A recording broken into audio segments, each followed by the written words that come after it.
Salam hormatly vatandaşlar, eldeşler.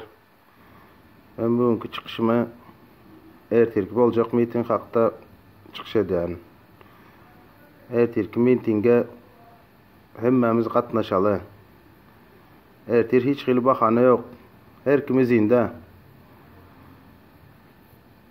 Bahane etmenize gerek yok. Çıkaly, azbirligimizi görkezeli.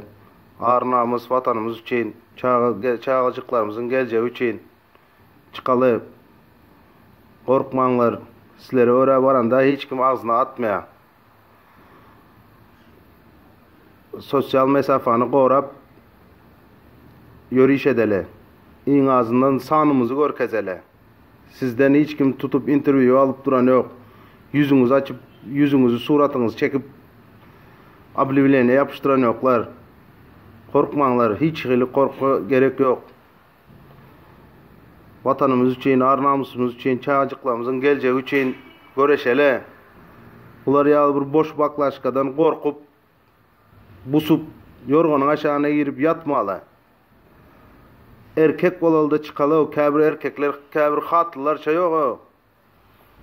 Hatynlar gidýär şo jaýa, hatynlar erkek bolup çıkma erkekler. Kany ýurdun mert edermen gerçek erkekler nirde o? Başka hakda gurrun etseňiz dünýäni ýykadyran gepleşýäňizler. Bir sanyk boş baklaşkanyň garşysyna geçip bileňizler ýok. Çıkın o erkek bolup. Hoş sağ olun.